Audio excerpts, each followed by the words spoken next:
A lot of parents are not clear on what disengaging is or what it looks like. Can you give an example? Yeah. Disengaging is a funny term because I think a lot of people interpret that as a shutting down or a pulling out of the situation completely, almost a rejection of the child when they're in an escalated state. And that's, at least not for me, that's not how I use it. To give you an example, this morning in my own home, I did not disengage properly. So one of my children was using words, swearing, as well as using racist terms that I don't accept swearing, and I don't accept racist terms in my house. And then another child jumped in about to engage in a fight about that with that child. And then I've got a number of preteen and teens in my life, in my home, and so they all jumped in.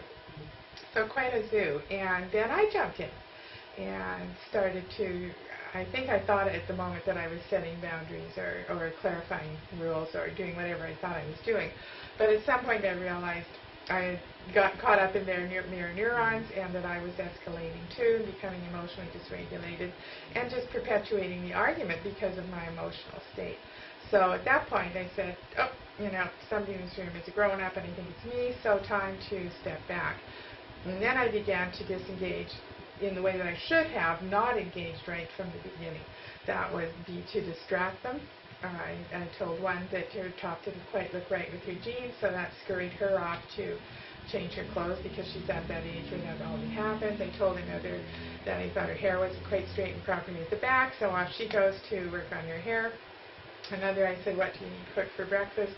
So it became the huge dance of distraction and not engaging in what was going on. I had already said that was unacceptable and that had to happen.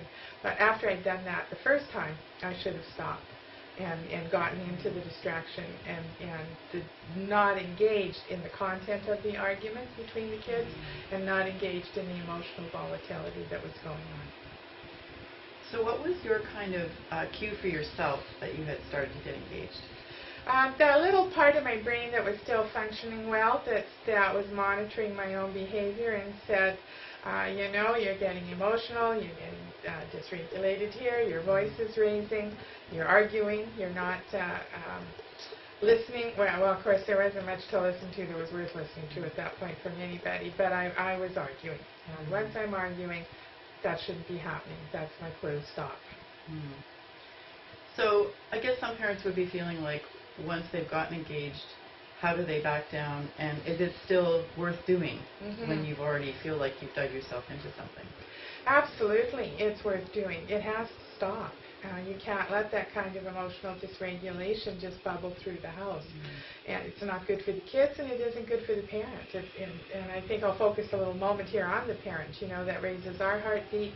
It releases cortisol throughout our brain, adrenaline throughout our body, so we get to high blood pressure. We get the stress damage, the cortisol damage to the neurons in our hippocampus, which impacts memory. There's damage going on. So it's a matter of self-preservation, not simply good parenting. It's also survival in the long run. And also what you want to role model for your children. Then you want them to be de-stressed and learn how to calm down. So yeah, it's always time to stop. And what I do to stop is I immediately go into breathing. I've got some videos on YouTube about how to breathe to get the oxygen into my frontal lobes, because without that there's no reasoning, there's no logic, there's no abstract thought. So I immediately get working on that. I immediately remind myself that I'm not totally controlled by other people's mirror neurons, that I've got my own up here and I can exert some control over that. And I just keep reinforcing to myself, remember, you're the adult here, pull back. I sit down if I can, that's a basic submissive stage with all mammals, and it works with human variety of mammals.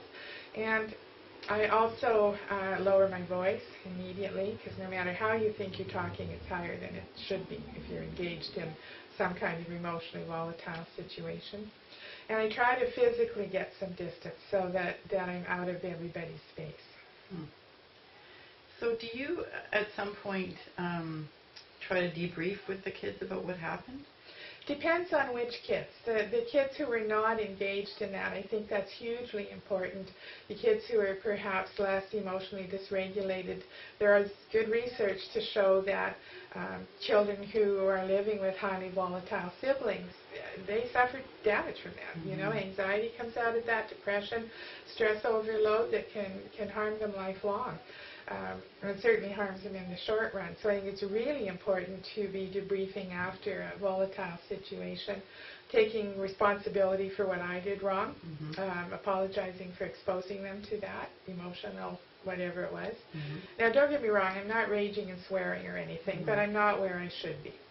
And helping them understand what the process was and how I could have gotten out sooner, and really listening to how they're feeling.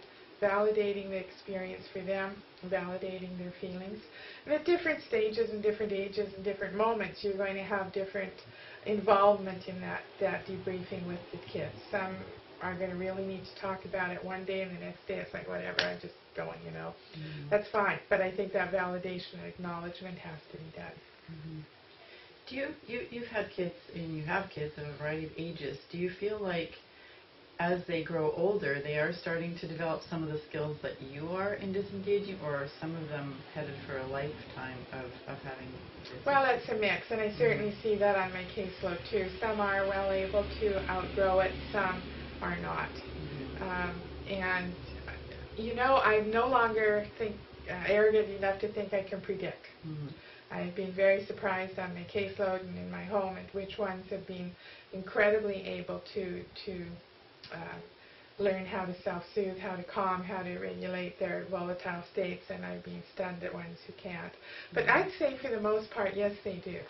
You know, nobody gets the adult brain prior to 25, and if you're set back a bit in time because of prenatal exposure to alcohol, drugs, and other toxins, as well as early neglect and abuse, you're probably looking at more like 28 and 30. But there's another 50 years of life after that.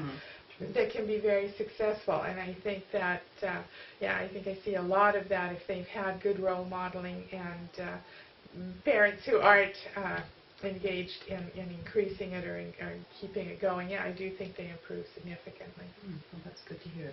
Have you had the experience of having adult kids of your own or your clients where they are starting to recognize that while their parents disengaged with them while these issues were going on, perhaps the police and other people in their lives won't when they get volatile?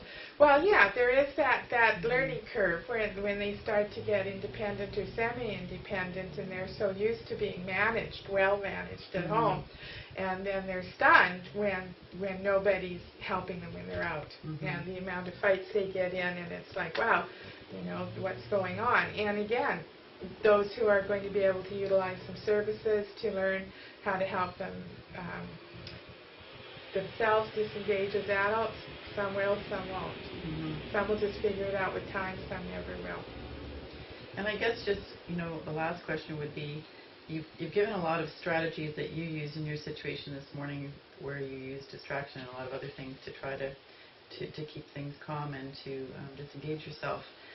What do you have suggestions for when the child or children continue to escalate and are really having difficulty, even though you've sat down and you're disengaging, whether they're continuing to escalate anyway or with another child? Well, that's going to happen, unfortunately. You know, it'd be nice if every strategy worked every time, but kids who have extremely challenging behavior disorders, everything isn't going to work every time. And so it may just be a matter of calming as many people as you possibly can, getting as many kids into different rooms, off to school. Maybe normally they walk to school, but you're going to say, okay, this morning, come on, let's hop in the car and go, just to get them out the door. There may be the situations that you just have to, they're going to have to de-escalate on their own. And you're certainly hoping it's not going to end up with a fight, with a knife, with a punch, or whatever. So, of course, as a parent, you've got to be continuing to try to distract and get them doing something else. But there are going to be those moments in some situations where that doesn't work. I think parents sometimes need to know that they can't always fix everything and make it go away. Well, I think that is a myth, that as long as you get the right strategy or the right the right drug or the right whatever, that everything's fixable. And I would say most things are fixable in the long run, but not everything's fixable in the short run. Okay, thank you.